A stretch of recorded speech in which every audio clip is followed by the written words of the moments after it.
Mais da metade dos educadores e trabalhadores de escolas públicas brasileiras afirma que já presenciou cenas de agressões, físicas ou verbais, de alunos a professores e funcionários. Nessa mesma pesquisa, realizada em 2015 através da Prova Brasil, as agressões entre alunos foi relatada por mais de 70% dos profissionais. A pesquisa foi divulgada no início de 2017. É chocante, né? O problema não é novo, nem se concentra em uma única região brasileira. E também não é exclusividade de escolas públicas ou de áreas carentes. É um problema tão comum que parece ter se naturalizado como parte da vida escolar. Hoje a gente vai conversar sobre violência nas escolas, um assunto sempre urgente. Comigo nessa conversa, a Ricardina Gonçalves Vale, professora aposentada, Eduardo Ribeiro, sociólogo e pesquisador do Laboratório de Análise da Violência da UERJ, e a psicanalista Lia Sherman. Gente, muito obrigada pela presença de vocês aqui com a gente hoje, discutindo esse assunto, como eu disse, sempre urgente e nesse momento muito falado, né? A mídia tem mostrado alguns casos assim bem preocupantes. E aí, Eduardo, eu queria começar com você trazendo um diagnóstico, assim, o que vocês percebem nos estudos de vocês com relação a essa situação? Piorou, melhorou, sempre foi assim? Como é que a gente está? Eu acho que uma primeira coisa que a gente tem que pensar é que tipo de violência a gente está falando, né? Tem vários tipos de violência em relação ao ambiente escolar, por exemplo. Eu costumo pesquisar no Rio de Janeiro a violência no entorno da escola, né? Então, é como o território onde a escola está inserida tem a ver, né, com o cotidiano das escolas, com a qualidade do ensino e do aprendizado das instituições escolares, né? Vamos dizer assim, outras linhas, né, são a violência na escola ou a violência da escola. A violência que acontece dentro dos ambientes escolares. A gente tem muito mais relatos de pessoas que historicamente trabalharam na rede, né, do que qualquer estudo mais sério que diga, existe uma série histórica dizendo que subiu ou caiu a violência entre professores e alunos, por exemplo. A Prova Brasil, por exemplo, tem um questionário contextual onde faz essas perguntas, perguntas sobre convivência na escola, perguntas sobre violência entre professores, entre alunos, né? Mas a série é muito pequena. A gente tem esse dado basicamente dos anos 2005, 2007 para cá. Né? E é muito inconclusivo. O dado, ou seja, vem sendo mensurar o que vem historicamente é complicado ainda, É muito complicado, né? Exatamente. Né? Quando você conversa com professores mais antigos, a gente tem o discurso de que vem piorando. Né? De modo geral, as pessoas acham, quem está na rede há muito tempo, na rede municipal, na rede estadual, acha que vem piorando as relações dentro das escolas. A gente vai continuar isso aqui só para trazer as nossas convidadas também para essa conversa. Você confirma isso, Ricardina, assim, vem piorando? Sim, com certeza. Em 2005, eu sofri uma agressão física, já se vão 12 anos, né? Então, a convivência na escola já estava muito difícil naquela época. E em 12 anos, acredito que tenha piorado bastante. Eu saí de sala de aula em 2011, né, estava insuportável. Agressões verbais, isso ocorre todo dia, em sala de aula. Difícil de lidar, até porque a turma está em maioria ali, né? O professor está ali sozinho. Vamos aprofundar nesse assunto aí, porque realmente é complicado. Lia, de onde vem tanta violência, seja verbal, seja... física mesmo, né? Como psicanalista, eu faço ainda de um grupo de estudos que há mais de 10 anos. E esse grupo de estudos, o tema era violência. Então, um dia eu cheguei no grupo, depois de alguns anos, falei, gente, chega, a gente tem que botar em prática alguma coisa, ajudar. Não é possível, né? Há uma carência, uma necessidade de ajuda. Bom, e acabei indo parar numa escola municipal, que eu prefiro não dizer o nome, e nos receberam muito bem, eu e um grupo de colegas psicanalistas, para oferecer. Gente, vocês precisam de ajuda? E até o diretor, na época, falou assim, minha colega falou, que tipo de problema vocês têm aqui? E eles falaram, é só você nomear, porque nós temos todos. Eu acho que não dá para a gente falar de violência. São as violências. O Prova Brasil também, a Unesco, no caso, também dá essa orientação numa publicação já do início dos anos 2000, né?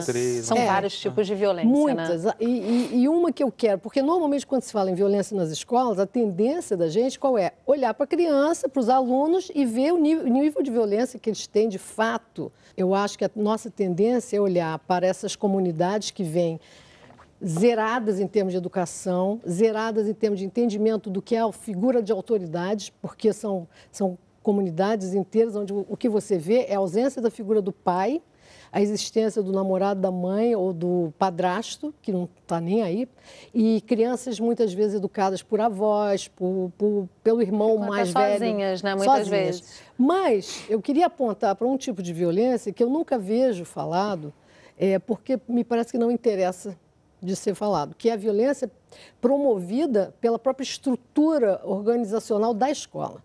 Então, eu entrei numa escola que tinha 2 turnos, 600, 700 crianças em ambos os turnos, e vocês me digam, uma escola que tinha 2 banheiros para 600 crianças, uma escola que tinha um pátio onde não havia nenhum tipo de brinquedo para ninguém. Então, no recreio, eles pegavam laranja, que traziam do almoço, e jogavam um na cara do outro. Tem uma necessidade aí de extravasar realmente essa energia que esse adolescente, essa criança tem, né? Agora, eu queria só ressaltar o seguinte, isso para mim é um fato, né? A sociedade aprisiona, né, esse jovem em vários ambientes. Agora, não é uma exclusividade das escolas públicas somente, né? Você vê, às vezes, crianças que vêm de residências, de domicílios, de famílias até estruturadas e que reproduzem ali uma arrogância, algo assim, de não respeitar o professor.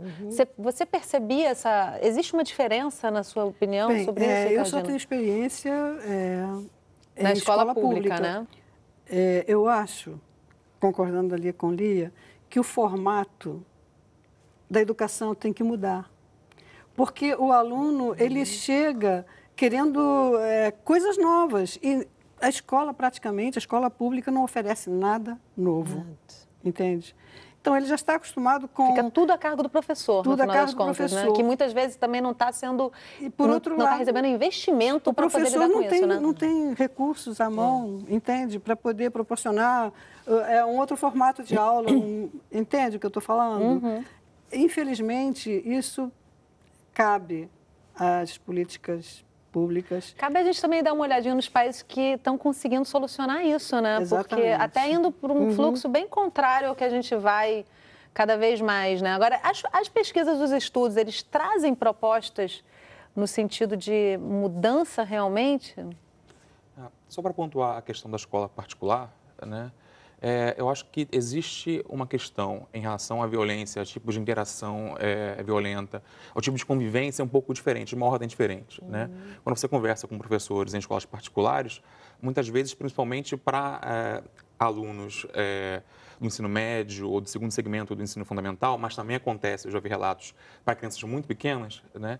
Existe uma reprodução da forma como os pais tratam, principalmente quando você tem uma relação onde os professores estão numa classe social, no nível de status socioeconômico mais baixo, né? Onde o professor é visto como empregado da escola, por exemplo, empregado por definição do aluno. E dentro de casa o empregado é tratado... E dentro de casa o empregado é tratado menos, como né? se fosse menos, como se fosse de uma forma desrespeitosa, né? E muitas vezes os professores reclamam que os alunos tendem a reproduzir esse comportamento e tendem a ser desrespeitosos, né? Agora, não foram poucos os relatos onde eu vi que o professor é interpelado com a seguinte frase: sou eu que pago o seu salário, você faz o que eu quiser. Né? Não ou seja, é uma falta de inversão total da autoridade, como a gente estava falando, né? Mas por um outro motivo que não é o mesmo motivo que nós percebemos na escola pública, por exemplo. Né? É a percepção de que o dinheiro compra tudo, né? Até a possibilidade do desrespeito estar ali comprada. Assim, isso piora quando os alunos são de uma classe mais alta, né? Que pagam muito mais caro. Eduardo, eu te fiz uma pergunta, eu vou deixar para o nosso próximo bloco. A gente tem uma matéria para ver, na verdade, no bloco que vem. E no último bloco eu quero que você me traga essa informação aí sobre as pesquisas e as propostas que vêm à frente. É interessante porque a matéria traz vários elementos dessa vivência para a gente continuar discutindo. Então, no próximo bloco, você vai ouvir depoimentos de professores de uma escola do Rio de Janeiro que lidam com a violência da região e tentam superar essa violência em sala de aula. O intervalo é bem rapidinho, a gente volta já.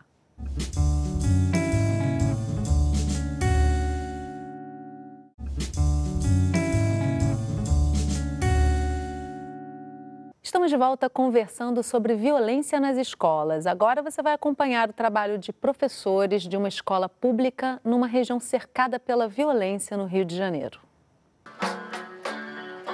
Quero te adorar, ainda que a figueira não floresça.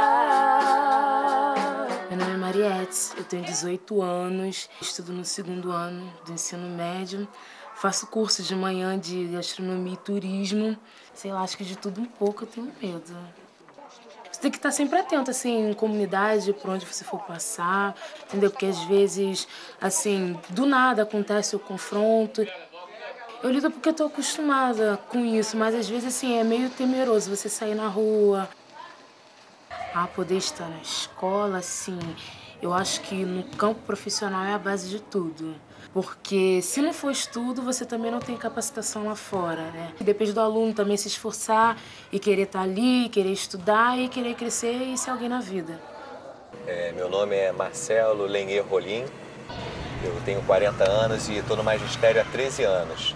E a nossa escola está localizada como várias escolas da rede, numa área de conflito, numa área que tem a divisão imposta pelo tráfico de drogas, um grande índice de evasão escolar, um grande índice, às vezes, infelizmente, de reprovação, porque há muito tempo o jovem vem perdendo a fé na educação. Estava indo tudo bem no colégio, com os professores dando aula, até que começou o tiroteio na comunidade. Foi o pior dia da minha vida. Já estou ficando até acostumado, de tanto, quase todo dia tiro. A gente até sabe já, porque é todo dia, está acostumado já.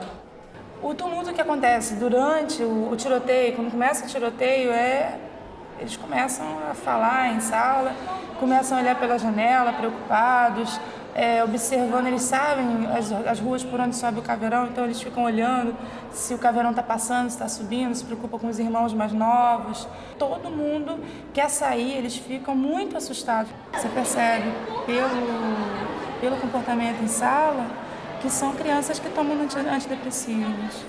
Então acho que isso é o pior que pode existir. Esse medo já está tão prematuramente instalado nessas meninas. Meu nome é Maria Conceição, eu sou professora de Filosofia e Sociologia de ensino médio. Muitos deles escrevem isso pra gente, assim, olha, a gente aqui na favela, nós aqui no morro, nós não somos tratados como pessoas como vocês são tratados. Eles têm colocado muito sobre as incursões policiais nas favelas. Eles chegam aqui e invadem as nossas casas e a autoestima está sempre lá embaixo. E é isso que a gente tem tentado reverter. O que a gente faz nessa hora? A gente para e vai falar sobre a questão da violência. O que caracteriza um ato de violência? Ignorância. A ignorância. O que mais, gente? Agressão. Agressão é ser agredido fisicamente só? Também, e moralmente também. Física e moralmente. Sou professora há 15 anos, né, da rede pública. Eu trabalho numa comunidade muito perigosa, né, muito difícil, até assim, de acesso à escola. Porque o caminho da escola, eu entro e vejo a violência já estampada no caminho. Assim, eu entro de cabeça baixa, porque eu vejo determinadas situações, né, assim, que você vê que são perigosas. Você é ameaçado,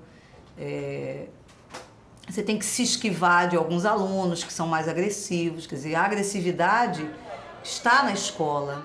A ameaça a gente tem muito verbal, né? Você vai ver lá fora, não fica de marra não, como eles falam, né?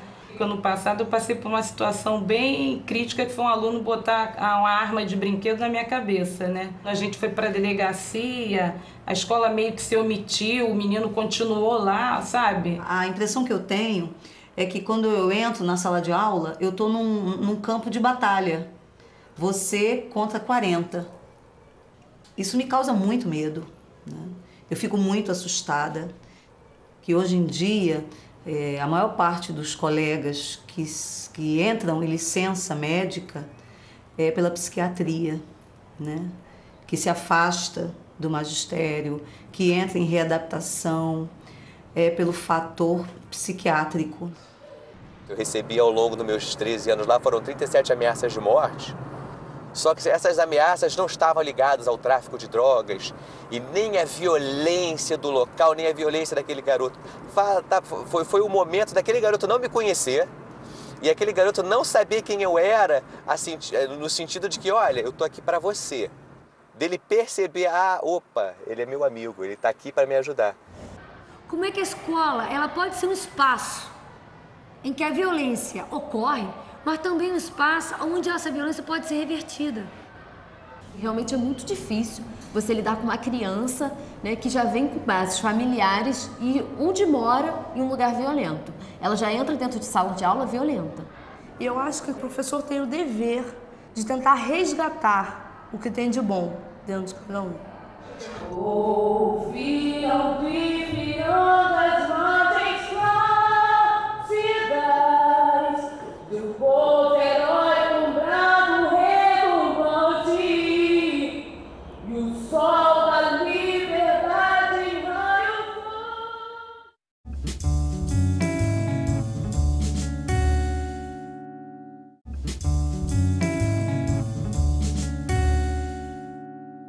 Estamos de volta conversando sobre violência nas escolas. Comigo nessa conversa, a psicóloga Lia Sherman, Ricardina Gonçalves Vale, professora aposentada, e Eduardo Ribeiro, sociólogo e pesquisador do Laboratório de Análise da Violência da UERJ.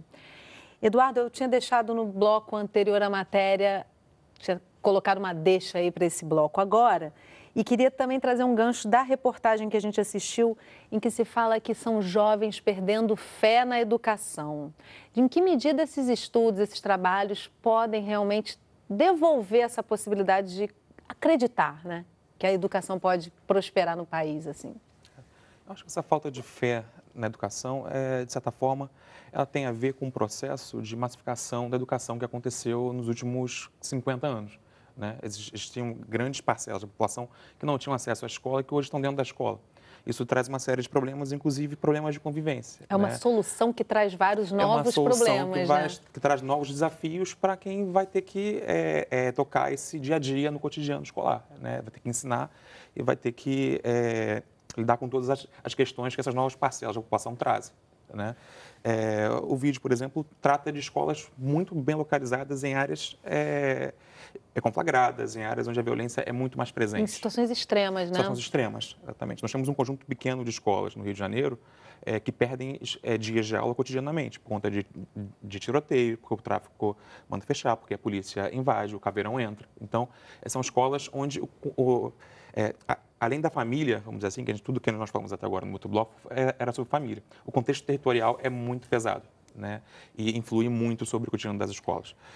E como é que se cobra dessas crianças que estão crescendo dentro desse meio que elas não sejam violentas, que não sejam alunos que eventualmente se envolvam em situações graves, né? Assim, é bem complicado, é um ciclo difícil de... É impossível. É a mesma coisa, eu costumo usar muito o exemplo da agricultura. Eu digo assim, planta urtiga e vê se vai nascer maçã. Não vai.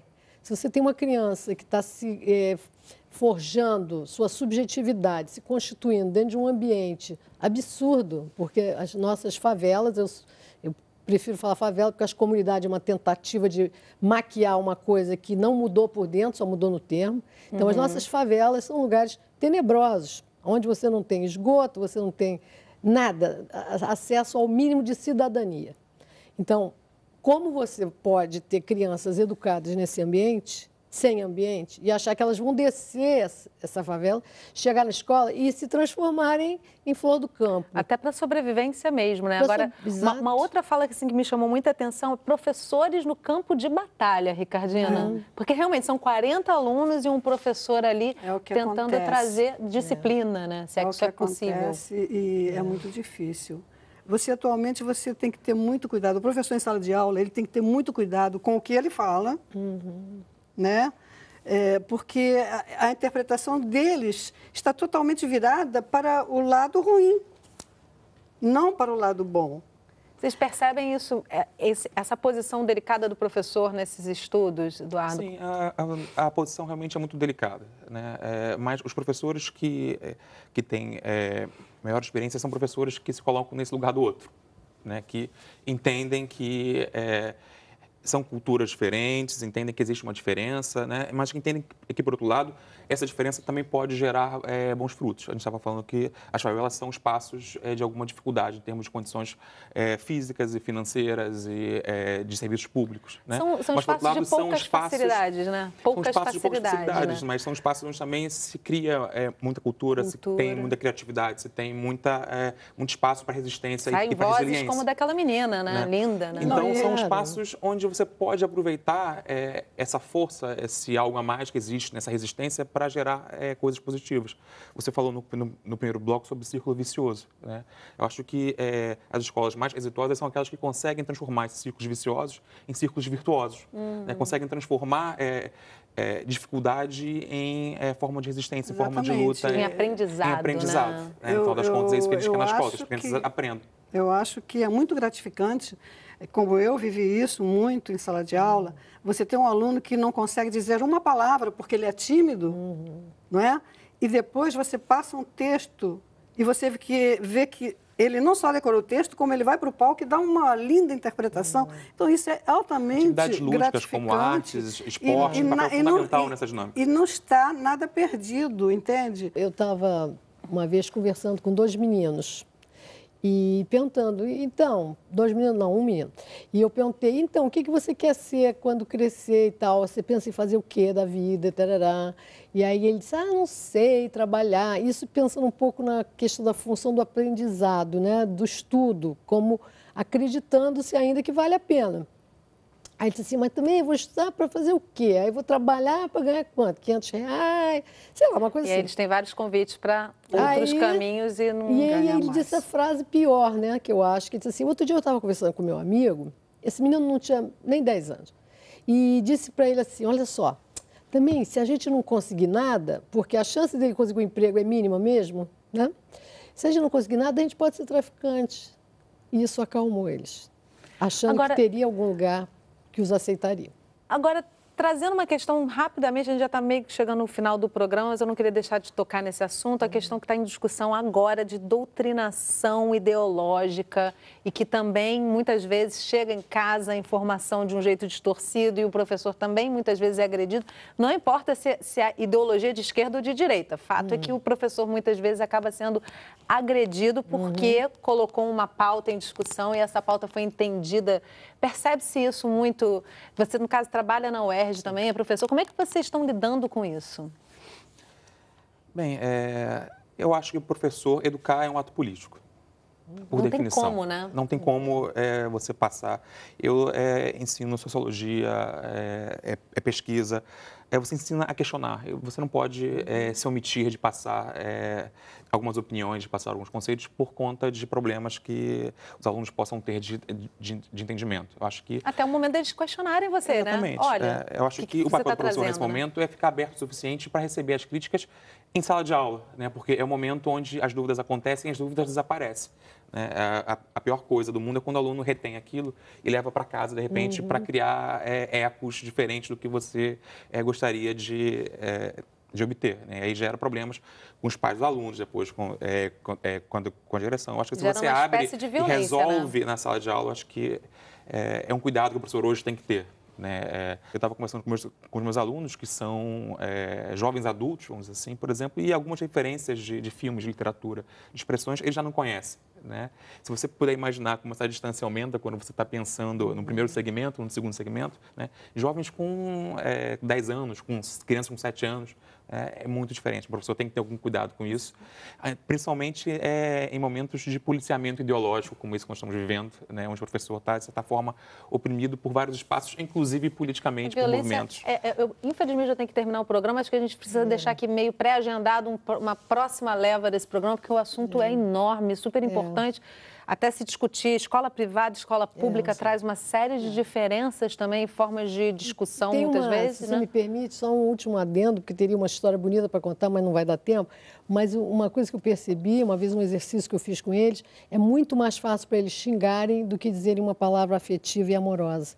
Então, uma vez eu propus, era uma turma de nono ano que ia terminar e sair da escola, nunca mais iam se encontrar, e eu propus, vamos fazer um exercício de despedida? E ficamos todos em roda, e um xingava o outro. E eu fiquei, gente, me meti numa saia justa, né? Porque não vai sair nada daqui de despedida. Mas aí você tem que ser muito criativo. Aí comecei a anotar tudo que eles se diziam. De um certo momento eu digo, gente, alô, comprei até uma caneta que tinha um apito, eles paravam. Aí eu falei, olha só, tudo que estava... ninguém aqui, vocês talvez nunca mais se vejam. Olha só quanta coisa ruim vocês foram capazes de ir um para o outro. Aí fez um silêncio. Não tem coisa boa para dizer? Não tem nada para dizer, vocês vão embora. De repente, menina, quando eu achei que o negócio estava indo para o brejo, eu junto, né? Chamou a atenção. Um menino levanta e diz para o outro, era uma roda grande, diz para o outro assim, você foi muito importante na minha vida. Ah, que lindo! Ele levanta e os dois vão para o meio da roda e se abraçam. Todo mundo aplaude. Eu, infelizmente, tenho que encerrar o programa, mas a história é bela e acho que temos esperança de iniciativas assim, né? Vamos fazer uma próxima leva desse programa para a gente poder discutir mais a fundo. O tempo foi curto para tanto assunto. Para concluir, eu acho que experiências com socioemocional, né? Com terapias grupais, com aproximação e convivência entre pessoas, são fundamentais para melhorar esse tipo de situação. Reflexão faz parte da educação, né, gente? Faz parte da educação. Muito obrigada pela presença de vocês aqui com a gente hoje. Obrigada a você. E obrigada a você que acompanhou a nossa conversa de hoje pelo canal Saúde Internet, um dos nossos canais parceiros. Esse programa já está disponível na nossa página no Facebook e pelo site do canal. Eu espero você na nossa próxima conversa. Tchau!